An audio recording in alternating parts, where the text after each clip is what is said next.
Bonjour, bonjour famille. Est-ce que quelqu'un m'entend? Est-ce que quelqu'un m'entend ce matin?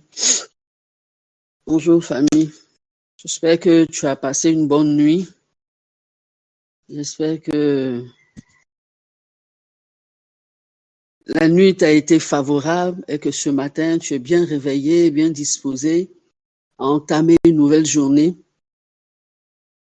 Cette journée, nous allons la commencer avec le Seigneur. Que Dieu, dans sa grâce, nous bénisse et nous soit favorable dans tout ce que nous allons entreprendre ce matin. Ensemble, nous allons bénir le nom du Seigneur. Nous allons le bénir et lui dire merci pour la nuit que nous avons passée. J'espère que vous m'entendez très bien. La nuit que nous avons passée sous sa couverture, nous allons lui dire merci parce que nous avons passé une excellente nuit et nous nous sommes bien réveillés par sa grâce. Ensemble, disons-lui merci et apportons-lui notre reconnaissance. Parce que c'est un miracle. Dormir est un fait, mais se réveiller, le nom du miracle de Dieu. Disons-lui merci.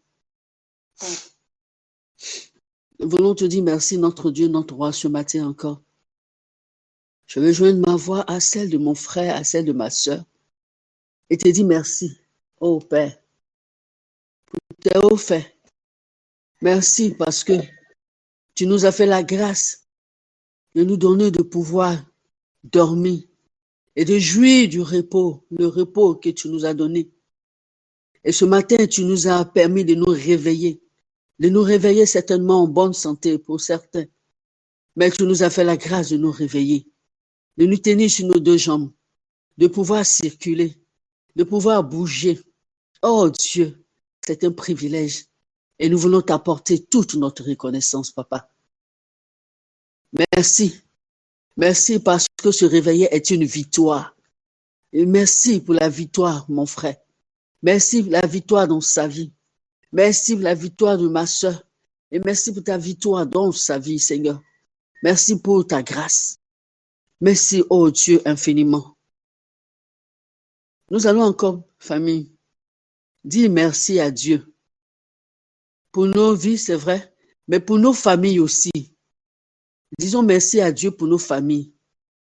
Merci à Dieu pour TMO. Merci à Dieu pour cette cette plateforme qui existe. Parce que Dieu a permis que cette plateforme puisse exister.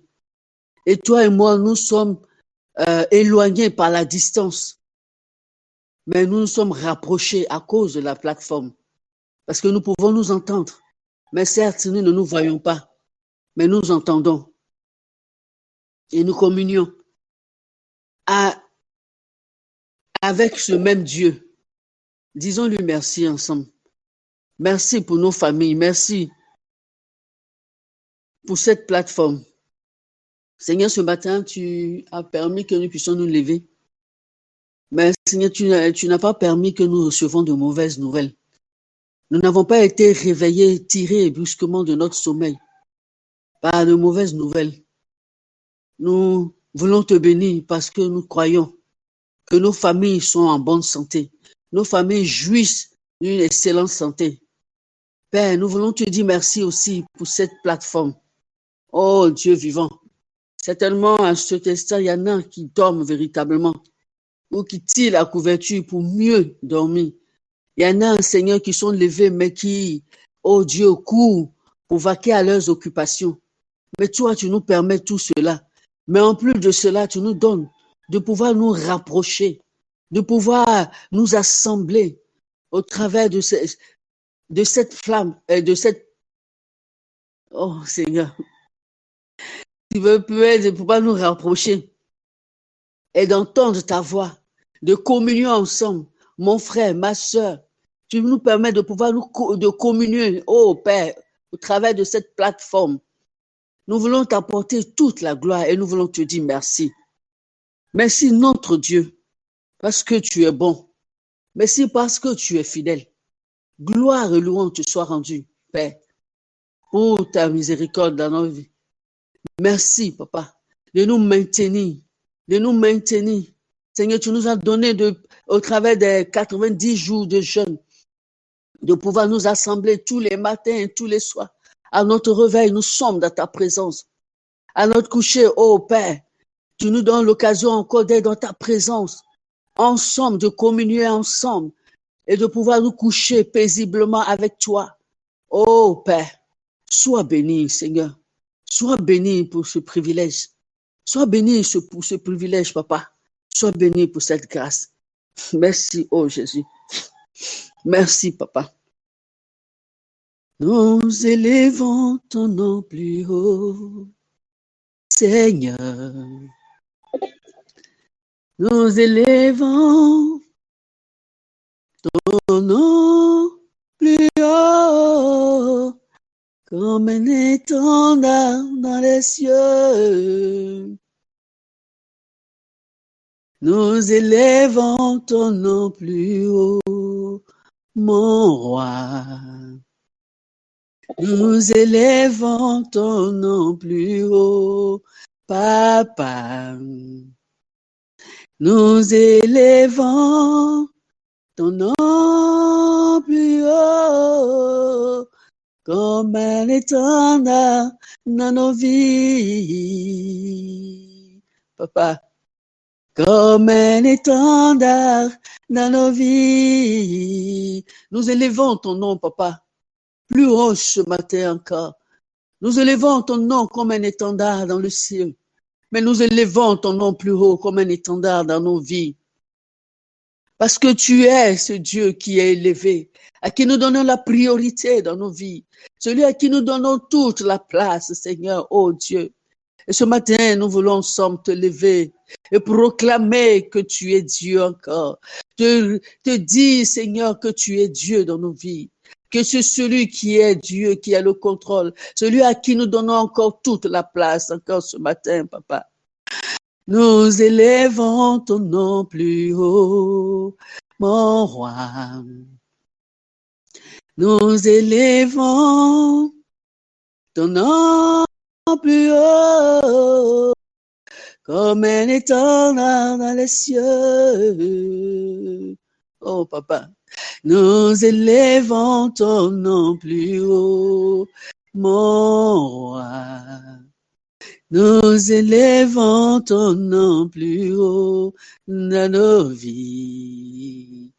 Nous élevons ton nom plus haut, comme un étendard dans nos vies.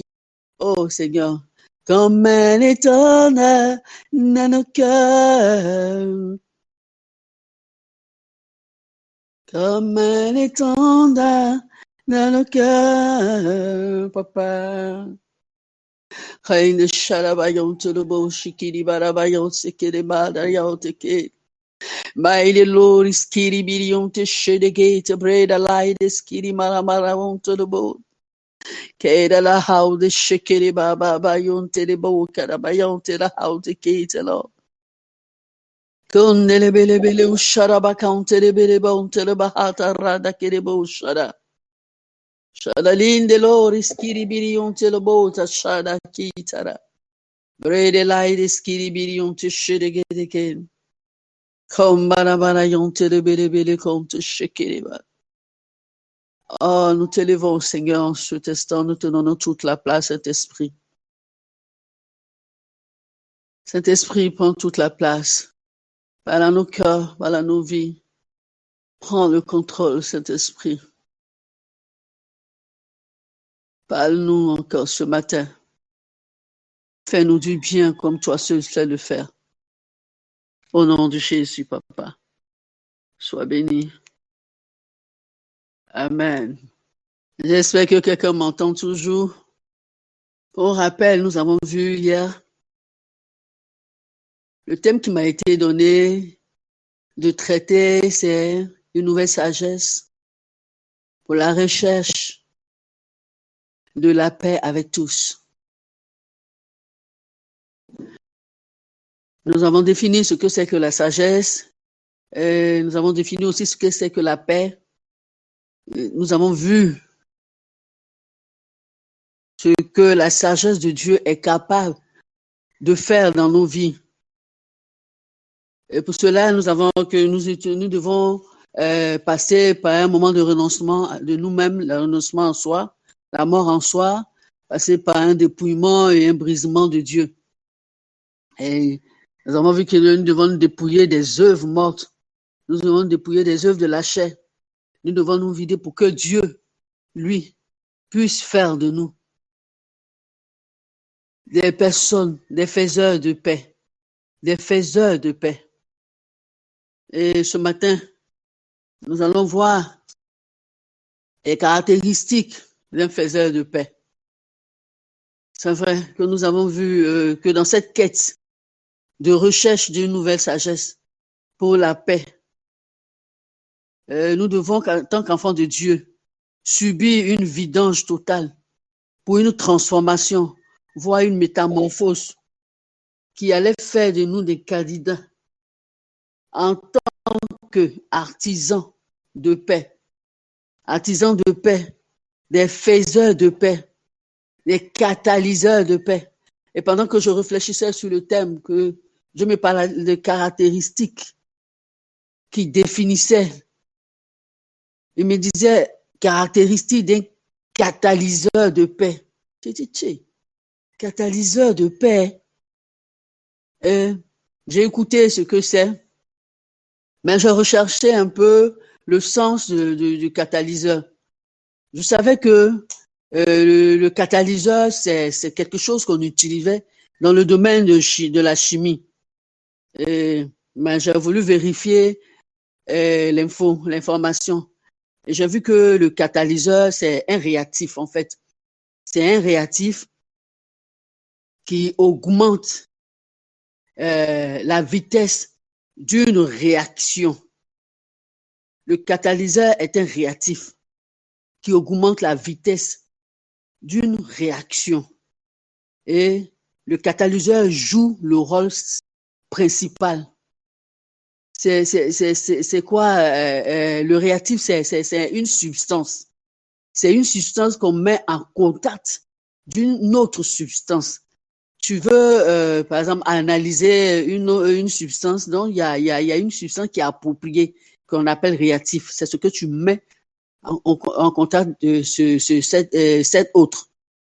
Et lui, son rôle, c'est d'augmenter la vitesse. Donc, j'ai compris pourquoi Dieu m'a donné plutôt l'expression de catalyseur de paix. Donc, j'ai compris, je me suis dit que donc le catalyseur de paix, c'est une personne qui est remplie de la paix de Dieu et qui augmente et favorise la paix dans toutes les situations qui se dressent au devant de lui. Je veux dire, rempli de la paix de Dieu, parce que c'est quelqu'un que Dieu a pris son temps pour travailler. Dieu a travaillé sa vie. Dieu a travaillé son esprit. Dieu lui a donné son esprit. Et donc, il lui a donné sa paix. C'est donc une personne accomplie. C'est un instrument utile dans lequel Dieu s'est investi véritablement. Cette personne-là a donc conscience de sa position et de son identité en Christ. Cette personne a conscience et connaît ses droits ainsi que ses devoirs en tant que chrétien. Et c'est une personne aussi qui connaît sa responsabilité en tant qu'enfant de Dieu. Bien-aimé, Dieu fait de nous des catalyseurs pour sa paix. Parce qu'il veut que nous soyons de ceux-là qui puissent apporter la solution durable, la solution, j'allais dire, au monde, à l'Église, ainsi qu'au monde. Bien-aimé, tu es un catalyseur de paix. Dieu a fait de toi un catalyseur de paix. Dieu t'a vidé et il te remplit de son esprit, afin que tu sois ce catalyseur de paix-là. L'objectif de Dieu n'est pas seulement de nous bénir, mais c'est son objectif là, c'est de faire de nous des instruments utiles. C'est de faire de nous des sources de bénédiction. Car lorsque Dieu bâtit une vie, Dieu bâtit une œuvre, son but est de voir cette œuvre-là être pérennisée. Bien aimé, nous allons voir ce que c'est, les caractéristiques du catalyseur de paix, ainsi que de son rôle. Dans son rôle, on va voir le champ d'application. Voilà. Le catalyseur de paix, c'est une personne, je dirais, qui est mature. Oui. Une personne mature, donc une personne qui est remplie de l'Esprit de Dieu. La maturité, je ne vais pas aller dans... Parce que le pasteur Stéphanie nous a développé cela. Ça fait partie de son thème qu'elle a développé de long à l'âge. Donc ici, je veux parler de la maturité comment on appelle, dans la prise des décisions. La maturité intervient dans la prise de décision. La personne qui a conscience de ce qu'elle est, et a conscience de son sens des responsabilités, et aussi le témoignage de sa vie. Le témoignage de sa vie doit inspirer respect et considération. C'est tout cela que je regroupe dans la maturité. Et c'est une personne aussi qui est discrète. Bien aimé, un catalyseur de paix est une personne discrète. Ce n'est pas une personne bruyante, ce n'est pas une personne, j'allais dire, extravertie. C'est une personne qui est discrète, qui agit, dans le secret, qui agit, qui est efficace dans le secret. C'est une personne aussi qui sait écouter les autres. C'est une personne qui sait se taire et parler quand il le faut. C'est une personne qui prend le temps d'écouter vraiment les autres. Le catalyseur de paix est une personne qui a la maîtrise de soi. C'est une personne qui sait garder son calme face aux situations et intempéries de la vie. Cela m'est venu par l'image de notre Seigneur Jésus-Christ qui était dans la barque, dans le livre de Marc 4, les versets 35 et 41. Lorsque la Bible nous parle de la tempête, Jésus était dans la barque avec ses disciples et ils étaient face à la tempête. Pendant que ses disciples étaient troublés, ils avaient peur, alors qu'ils savaient que le Maître même, le Créateur était avec eux. Ils savaient qui était Jésus. Mais ceux-ci avaient peur, ceux-ci étaient vraiment angoissés. Mais on voit que notre Seigneur Jésus, lui, il est très calme. Il dort paisiblement. Et il ne se préoccupe même pas de ce qui se passe, parce qu'il sait qui il est. Bien aimé, c'est une image forte que Dieu nous donne, pour que nous puissions comprendre qu'en tant que catalyseur de paix, nous devons être de ceux-là qui ont la maîtrise de soi, de ceux-là qui ne se laissent pas ébranler par les situations extérieures, mais qui sont calmes, et qui analysent la situation afin de donner la réponse appropriée, d'apporter la solution appropriée. Et quand le Seigneur s'est réveillé, il a apporté cette solution, la solution qu'il fallait. Et la Bible dit que la mer a obéi, le vent a fait silence. Bien-aimé, tu es un catalyseur de paix. La force de Dieu se trouve en toi. L'autorité de Dieu est en toi. Donc c'est à toi, il te revient d'être calme afin de pouvoir être fort, d'apporter la solution idéale. Le catalyseur de paix, c'est celui-là aussi qui aime la parole de Dieu. Il la recherche, il la médite, il la lit, il a fait sa lecture quotidienne. Oui, si tu veux démontrer Christ comme lui-même il a fait, c'est au travers de la méditation de sa parole. C'est au travers de sa parole que tu vas lire. Parce que c'est quand tu vas t'imprégner de cette parole, C'est elle qui va te donner tous les ingrédients dont tu as besoin. La force, l'autorité, la foi. Parce que la foi vient de ce qu'on entend. Mais la foi vient de ce qu'on lit aussi, qui est la Bible, qui est la parole de Dieu. Parce que c'est la parole de Dieu que nous entendons. Mais tu peux la lire aussi. Et elle va produire cette foi-là. Elle va faire augmenter ta foi tous les jours.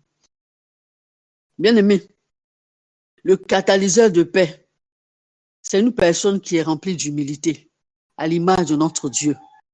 Et tu vas voir plus pourquoi un catalyseur de paix doit être rempli d'humilité.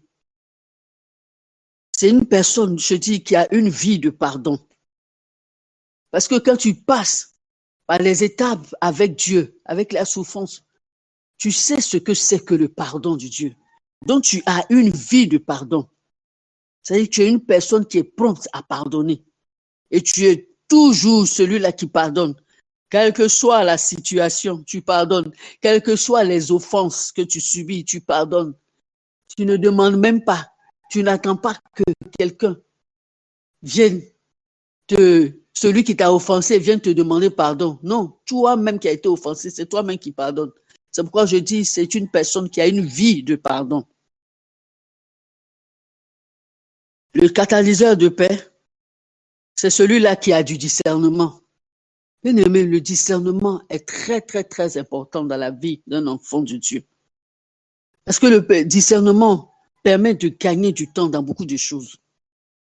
Le discernement nous permet d'éviter beaucoup de problèmes, beaucoup de situations désastreuses. Et le discernement nous permet aussi d'avoir une bonne et sainte analyse des situations. Mais tu te retrouves en face d'une situation où, par exemple, j'allais dire, peut-être une proposition d'affaires. Si tu n'as pas un discernement aiguisé, tu vas te jeter dans une affaire qui apparemment semble alléchante. Je dis bien semble alléchante. Une affaire que tu vois, tu te dis, oh, ça là, vraiment, c'est quelque chose qui va te produire. C'est quelque chose, oui, c'est bon, parce que selon tout ce qu'on t'a dit. Mais si tu n'as pas le discernement et que tu n'as pas à l'écoute de ce discernement, de la voix de l'esprit, parce que le discernement, c'est la voix de l'esprit en nous, qui nous révèle, qui nous parle, qui nous montre. Si tu n'as pas cela, tu te jettes dans cette affaire. Et puis, paf, tu te retrouves. Et il se trouve que tu as fait une fausse affaire. L'affaire était alléchante, elle paraissait. Mais à la vérité, c'était une arnaque. À la vérité, c'était, j'allais dire peut-être, un faux projet. Ou simplement, ce n'est pas ce que Dieu veut de toi, pour toi au moins. Et tu vas perdre de l'argent et le découragement va venir t'installer dans ta vie parce que tu auras perdu beaucoup. Mais tu as besoin du discernement. Le discernement est important dans toutes les situations de nos vies. Le discernement aussi permet, c'est vrai, c'est pas seulement que le discernement des esprits, mais le discernement aussi est très, très important. Bien aimé, le catalyseur de paix doit rechercher le discernement. Et ça fait partie de l'un des dons que Dieu nous demande de rechercher. Demande chaque jour le discernement de Dieu dans ta vie. Ça va beaucoup, beaucoup, beaucoup t'aider, bien aimé. Le catalyseur de paix, c'est celui qui a le sens du partage. Oui, c'est celui-là même qui a le sens du partage. Et c'est celui-là aussi qui sait partager la parole de Dieu, qui sait apporter une parole appropriée, une parole qui conduit à la paix, une parole apaisante. On peut voir cela dans le livre de Proverbes 15, verset 23 et verset 24. Bon, on va lire ce passage afin qu'on puisse comprendre cela parce que c'est très important. En tant qu'enfant de Dieu, nous devons de ceux-là qui savent apporter la paix. Tu vois quelqu'un qui est très, très énervé, quelqu'un qui a une situation, qui est dans une colère inexplicable. Mais toi, en tant qu'enfant de Dieu, en tant que catalyseur de paix, tu viens pour apporter la paix à cette personne. Tu viens parce que c'est toi qui as le shalom en toi.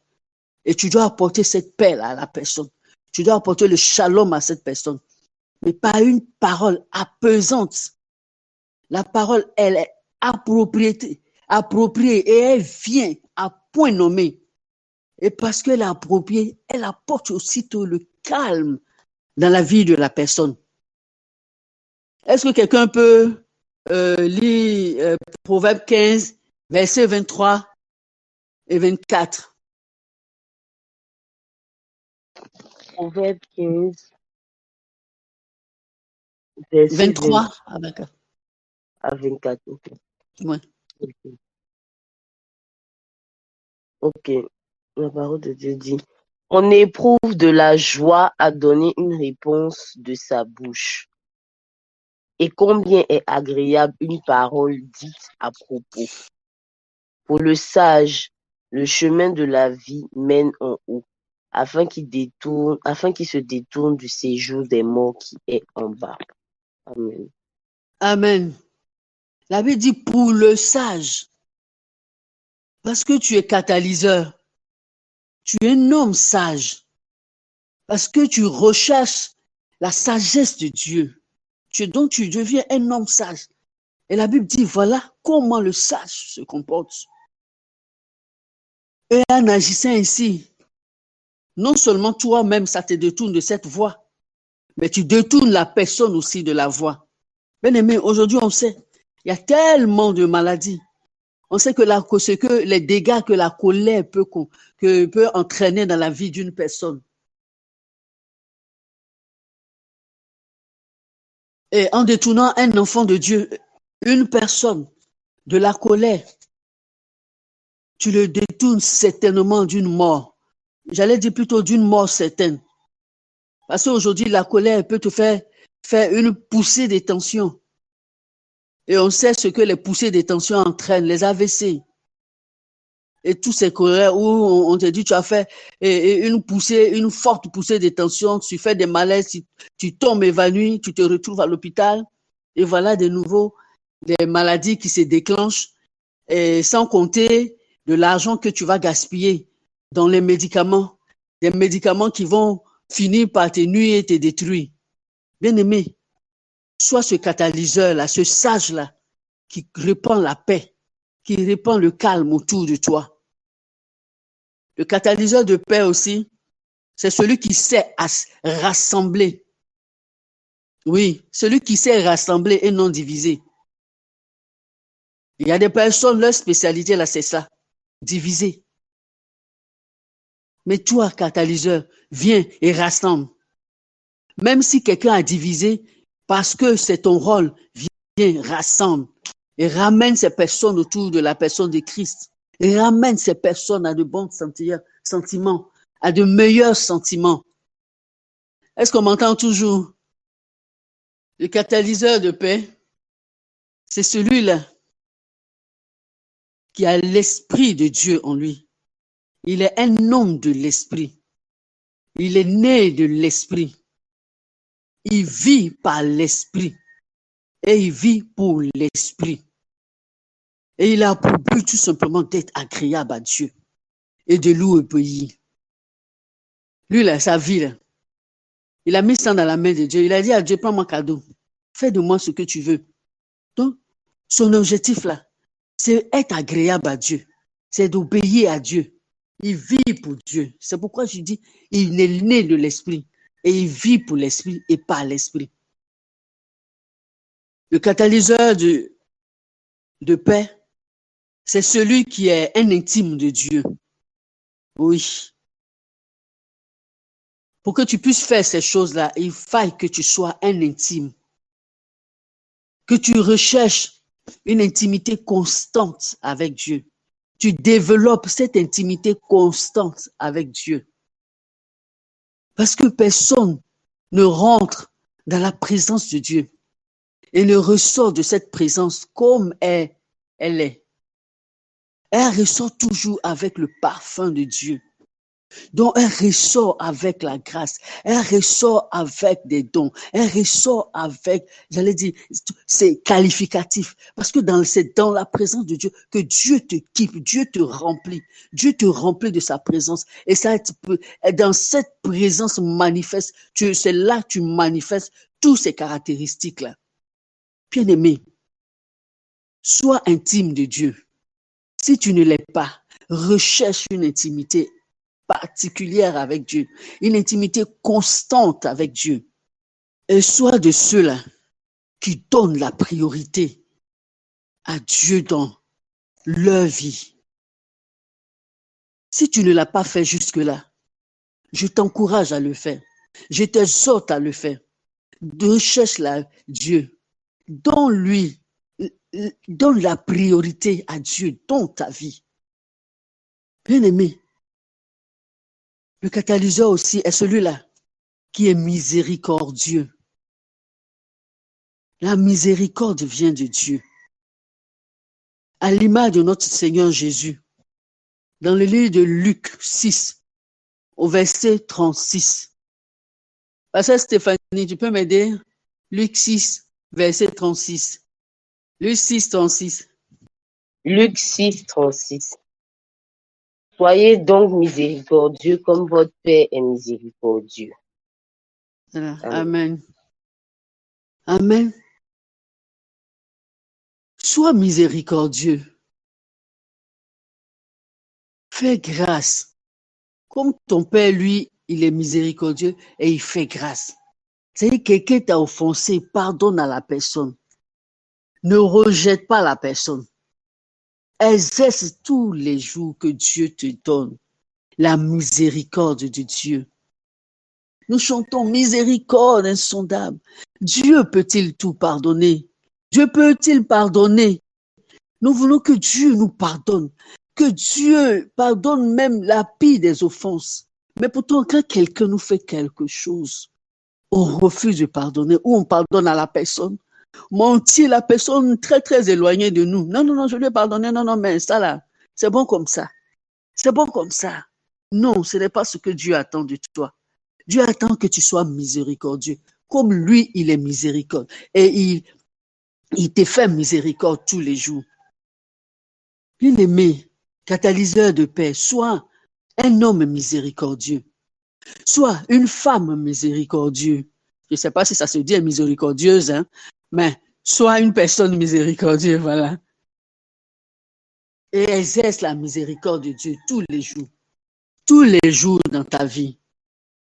Le catalyseur de paix, c'est aussi celui-là qui porte du bon fruit. On le voit en Luc 6 encore, les versets 43 à 45. Parce que Stéphanie, si tu n'as pas fermé ta Bible. Luc 6, versets 43 à 45. Luc 6. 43. C'est le même chapitre là. 43 à 45. Ce n'est pas un bon arbre qui porte du mauvais fruit, ni un mauvais arbre qui porte du bon fruit. Car chaque arbre se connaît à son fruit. On ne cueille pas des figues sur des épines, et l'on ne vendange pas des raisins sur des ronces. L'homme bon tire de bonnes choses du bon trésor de son cœur, et le méchant tire de mauvaises choses de son mauvais trésor. Car c'est de l'abondance du cœur que la bouche parle. Pourquoi m'appelez-vous Seigneur, Seigneur, et ne faites-vous pas ce que je dis? Non, c'est bon, c'est bon. Amen.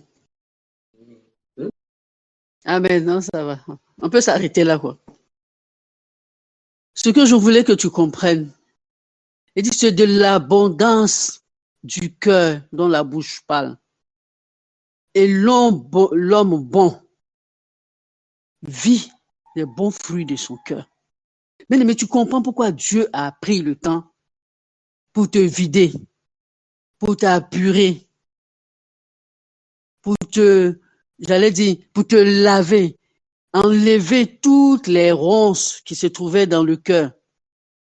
Parce que tout simplement, il voulait t'amener à ce stade, à vivre des bons fruits, à répandre les bons fruits, à répandre les bonnes paroles. Parce que de ton cœur doivent sortir les bonnes paroles, des paroles qui font grandir, des paroles qui font avancer les autres, des paroles qui donnent de l'espérance aux autres.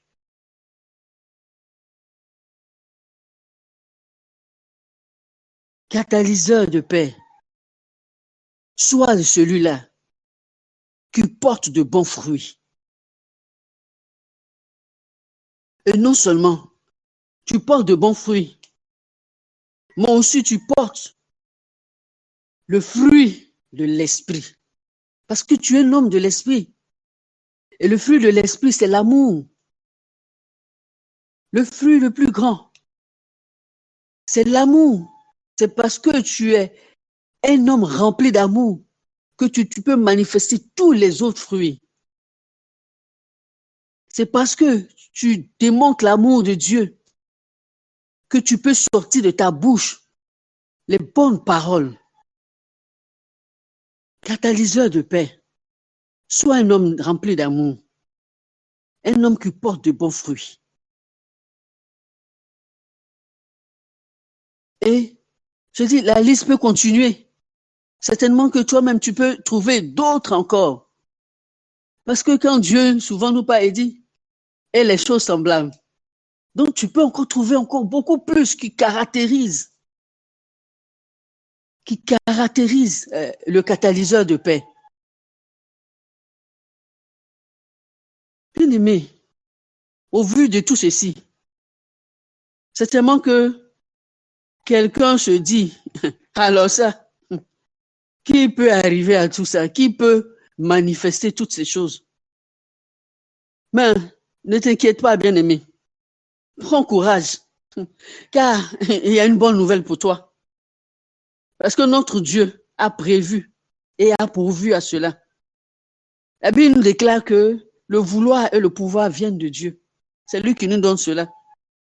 De même que la même Bible nous dit que ce n'est ni par la force, ni par l'intelligence, mais c'est par l'Esprit de Dieu. Donc, l'Esprit de Dieu en toi, c'est lui qui te donne de faire toutes ces choses. C'est lui qui te donne d'accomplir toutes ces choses. C'est lui qui te donne de manifester toutes ces caractéristiques. Certainement que tu ne vas pas manifester toutes ces caractéristiques, mais tu manifesteras assurément la plupart de ces caractéristiques. Parce que tu es un homme de l'esprit et tu te laisses diriger par l'esprit. Tu laisses l'esprit te parler. Tu sondes l'esprit à chaque situation. C'est toi qui tu sondes l'esprit. Avant d'ouvrir la bouche, déjà intérieurement, Seigneur, Seigneur, et Dieu te met la parole qu'il faut. Tu sondes l'esprit à tout moment. Et c'est lui qui te rend capable de le faire. Bien-aimé, Dieu, après nous avoir vidés, il se forge en nous et il nous donne l'habilité, la capacité au travers de son esprit, la capacité à faire telle ou telle chose, la capacité à reprendre des activités dans tous les secteurs d'activité. Dieu, par son esprit, un souffle en nous, un nouveau souffle, une nouvelle sagesse, et il nous conduit dans une nouvelle dimension.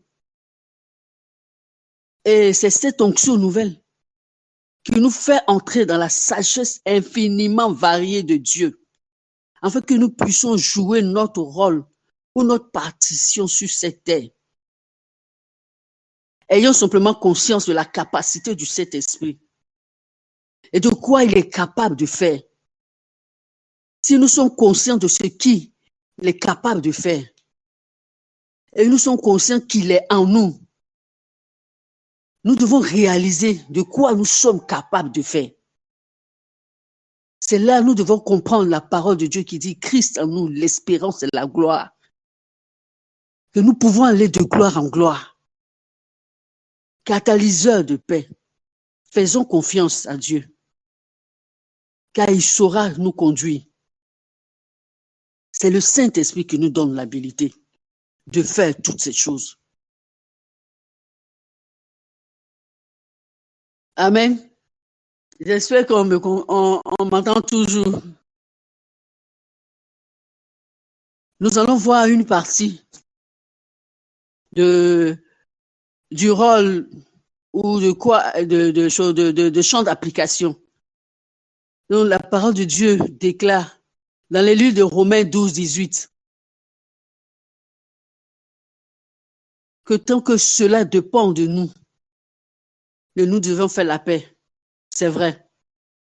Notre Dieu, ce qu'il veut nous faire comprendre, c'est que nous devons avoir conscience de notre responsabilité en tant que promoteur du royaume et notre rôle que nous devons jouer. C'est pourquoi il fait de nous des catalyseurs. Il ne fait pas de toi des catalyseurs pour que tu t'asseyes à la maison, pour que tu t'asseyes simplement, travailler, maison. Non. Il fait de toi catalyseur pour que tu aies conscience du rôle que tu dois jouer, de ce que tu dois faire, que tu as une responsabilité. Ta responsabilité, c'est être promoteur du royaume. Bien-aimé, nous allons voir le domaine d'application de tout j'allais dire, ce travail que Dieu a fait dans notre vie et a fait de nous catalyseurs et a fait de nous promoteurs. Tu es promoteur du royaume. Et comment peux-tu influencer ce royaume? Qu'est-ce que tu dois faire? C'est vrai, le temps est déjà imparti. Nous allons voir, j'allais dire, une partie nous allons voir le domaine, il y a plusieurs domaines, hein. Comme je vais parler d'un seul domaine, et le soir, nous allons continuer et finir par la grâce de Dieu les autres domaines. Nous allons voir le domaine financier, le domaine économique. On a vu que la paix s'est définie comme shalom, mais aussi la paix, c'est la santé et le bien-être. Et le bien-être ici, nous devons comprendre que le bien-être est moral, physique, spirituel, matériel et même financier. Quand Dieu nous donne un bien-être, c'est inclus tous ces aspects-là.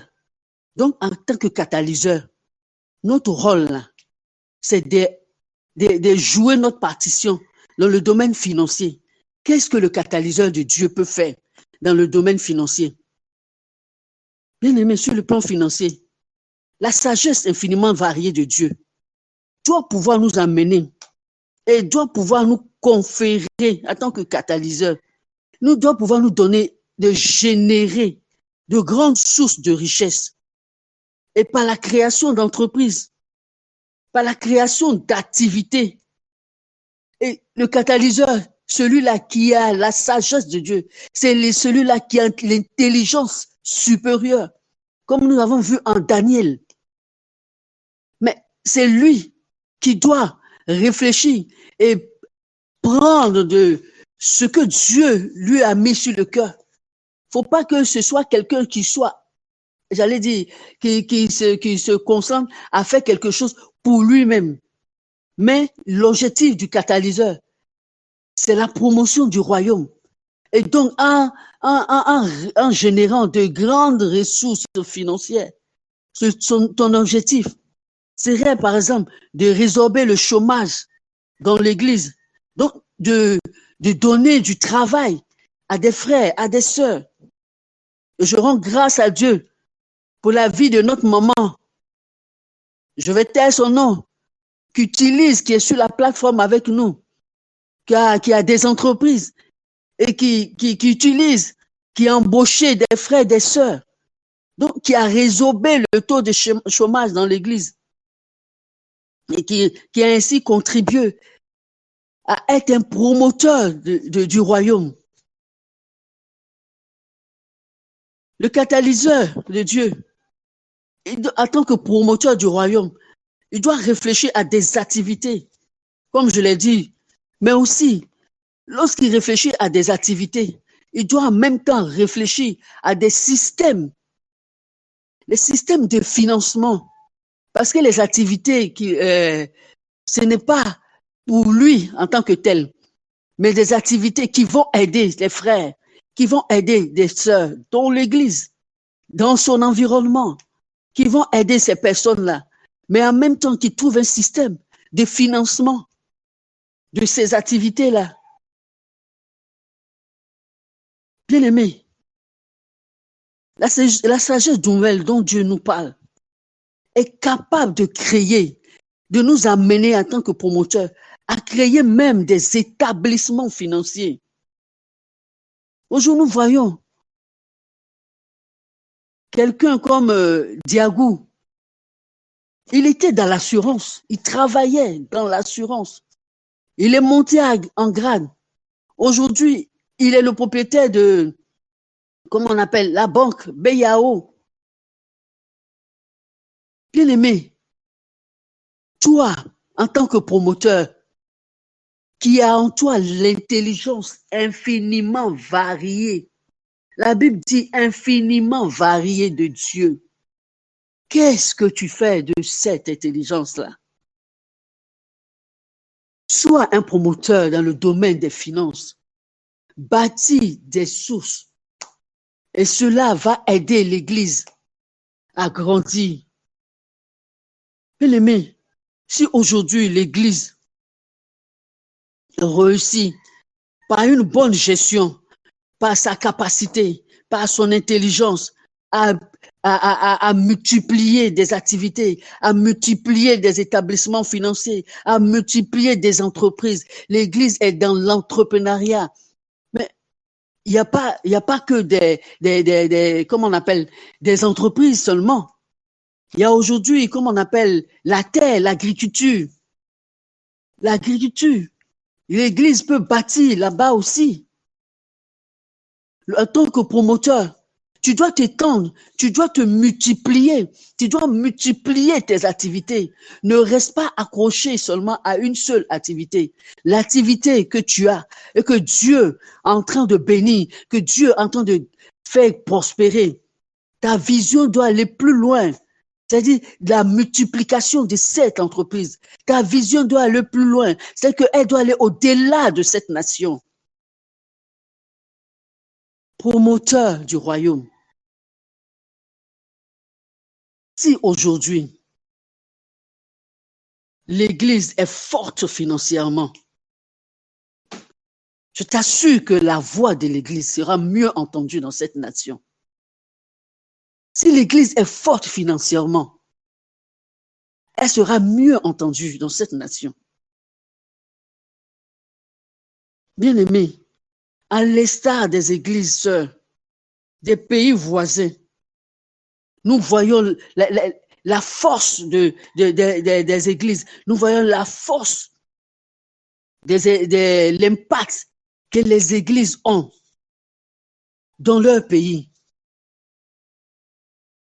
Nous aussi, en tant que promoteurs du royaume de Dieu, en tant que catalyseurs, nous devons relever l'image de Christ. Nous devons relever le nom de Jésus-Christ en la rendant forte financièrement. Bien-aimé, Dieu compte sur toi. Dieu compte sur toi en tant que promoteur du royaume. Dieu compte sur toi pour faire la promotion de son royaume. Si l'Église est forte financièrement, l'Église n'aura pas à souffrir pour répandre l'Évangile. L'Église n'aura pas à souffrir pour s'étendre. Elle financera elle-même la construction de ses temples. Et cela, de façon, j'allais dire peut-être facilement.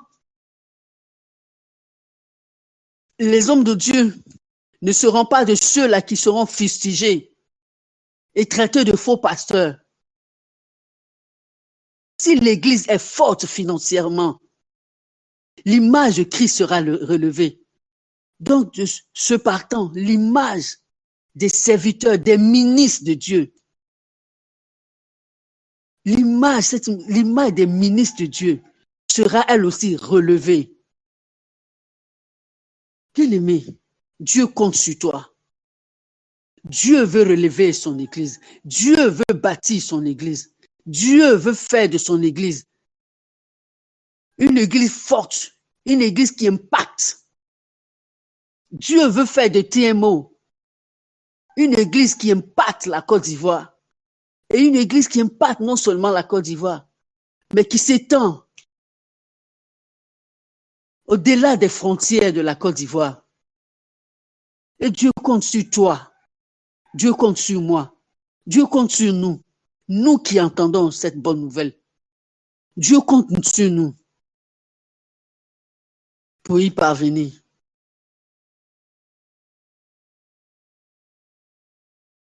Amen.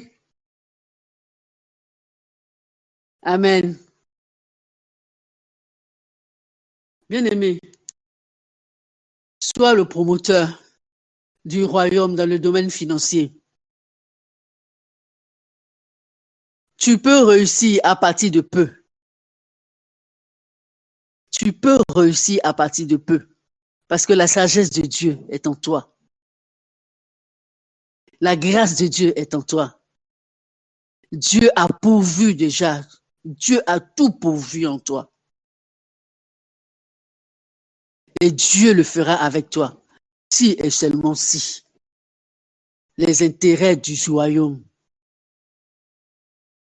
sont en priorité et non tes intérêts personnels. Que Dieu nous bénisse. Amen. Le soir, par la grâce de Dieu, nous allons voir les autres domaines où le promoteur, le catalyseur de paix peut intervenir. Amen. Prophète, est-ce que le prophète est là? J'ai fini. Allô, Dieu nous bénisse abondamment. Que Dieu te bénisse. Amen. Et que sa grâce soit vraiment notre partage. J'ai mis une vidéo avant qu'on n'intervienne. Vous pouvez la retrouver avant le premier message, avant la première intervention de moi. Je ne sais pas si vous avez pu voir la vidéo. Et puis suivez cette vidéo, vous découvrirez pourquoi nous devons désirer que Dieu nous bénisse et nous élever. Nous avons des grandes œuvres à accomplir. Il y a une nuit pendant que je travaillais aux environs de minuit.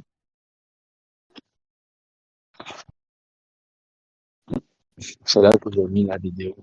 Elle parle d'un département spécial mondial, un département spécial au niveau mondial de la grande communauté à laquelle j'appartiens, qui est en train de se concentrer sur un soutien spécial à la Turquie et la Syrie. Et ça répond au message de maman.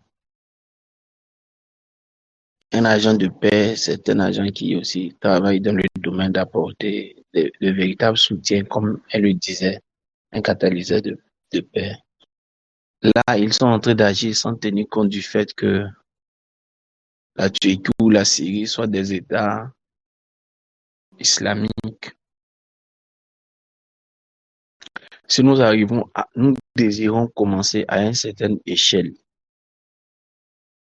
à un certain niveau, au niveau où nous sommes, Dieu peut te faire monter jusqu'à un certain palier d'influence que tu n'imagines pas. La petite histoire, ce département, il existe aujourd'hui et ils soutiennent là où il y a les tremblements de terre au nom de la communauté. C'est les chapelleries de notre communauté, les aumôniers de notre communauté. Et c'est tout un département qui existe, qui gère de grands fonds, rien que pour soutenir. C'est pas des investissements dans le but de, parce qu'on a de grandes églises là-bas, on a de grands fidèles là-bas. Non, ça n'a rien à voir avec, on a peut-être une seule église en Turquie, peut-être même une église en Syrie ou même pas. Voilà. Mais ils le font pour des investissements qui ne produisent pas du bénéfice. maman le dit, c'est un niveau très élevé de l'amour. Et si on n'avait pas été vidé hier, je ne crois pas que son message d'aujourd'hui allait passer et atteindre ses objectifs. Je veux encore le dire. Essayons d'élever toujours le débat. Essayons d'élever toujours la dimension de notre amour. Que notre amour dépasse notre personne, que notre amour dépasse ce que nous voulons que Dieu fasse pour nous seuls. Il y a des choses que Dieu veut faire pour nous, au travers de nous, pour atteindre d'autres personnes.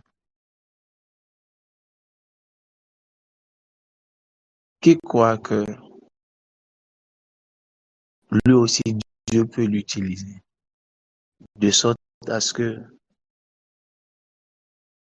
Dieu puisse au travers de lui bénir beaucoup de personnes, sans qu'ils ne les connaissent, sans qu'ils ne soient proches d'elles. Pas seulement qui croit, mais qui a ça fortement au cœur. Je le dis parce qu'on a tellement été habitué à la logique de quand on sème, on moissonne que souvent quand on doit aider comme ça, là, on s'est dit que quand on va faire là, Dieu va nous donner encore. Oui, Dieu peut te donner, mais en fait, il ne te donnera pas ça immédiatement. La Bible dit celui qui sème chez le pauvre, il prête à Dieu, quoi. Y a pas, c'est pas dans l'intention d'avoir immédiatement.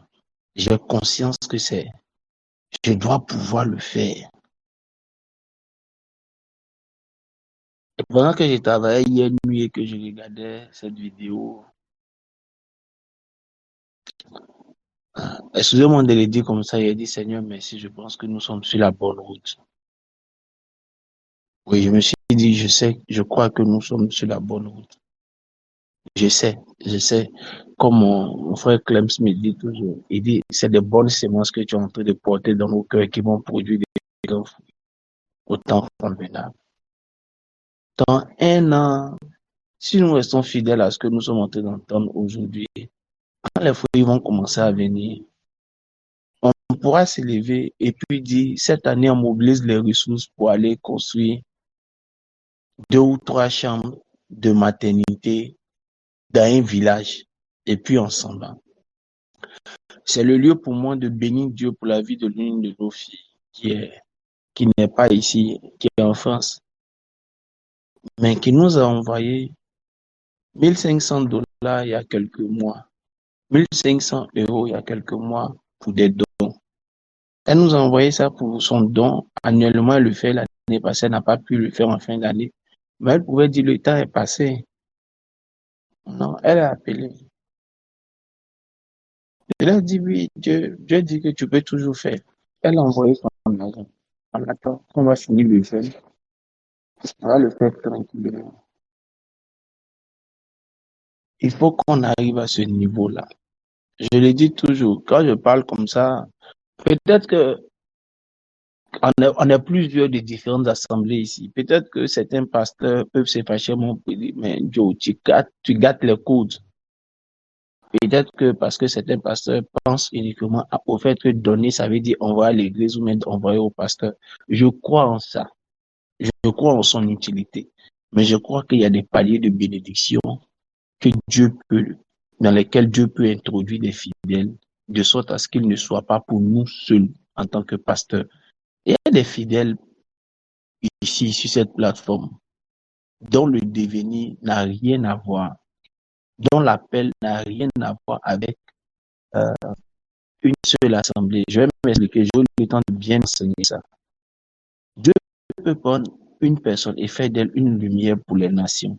Et son pasteur a le devoir de le coacher, de l'accompagner, de le faire grandir pour devenir une lumière dans les nations.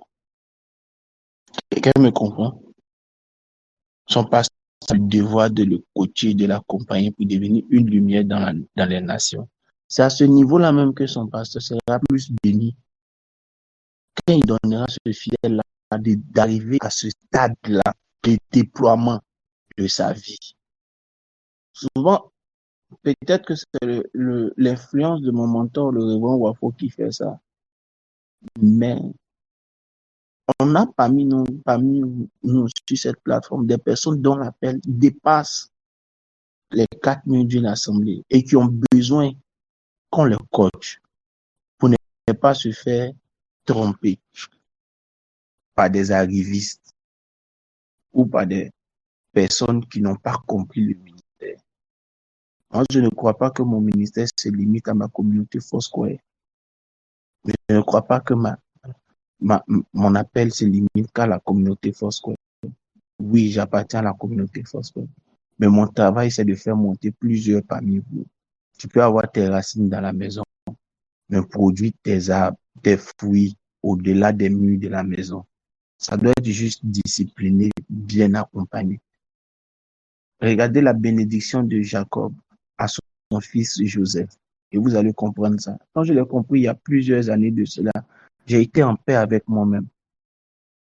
J'ai certains de mes enfants qui sont en bénédiction à beaucoup de communautés. Papa, Dieu m'a mis à cœur de faire ça. Oui, Dieu peut le faire et Dieu le fait bien. D'accord, allons-y, prions pour ça. Allons, il faut le faire. Et nous devons pouvoir y arriver. Dieu peut parler à des personnes ici. Oh, prophète, j'ai eu à cœur, est-ce qu'on peut aller bâtir une église dans un village? Oui, on s'en va. Et puis on le fait. Voici ce dont il est question. Bon, je aussi tiens aussi les pasteurs qui vraiment sont devenus très, très fermés parce que ça n'a pas été encadré, ça n'a pas été bien enseigné à certaines personnes et elles sont dans des assemblées, elles ne s'attachent pas au service minimum pour lequel elles sont dans les assemblées. Quand il y a certains qui disent que ce que je fais là, c'est plus grand, donc je ne paye pas ma dîme, ça, c'est pas biblique aussi. Ça, c'est pas biblique. C'est pourquoi certains pasteurs se plaignent. Mais tout ça doit être accompagné, encadré et suivi.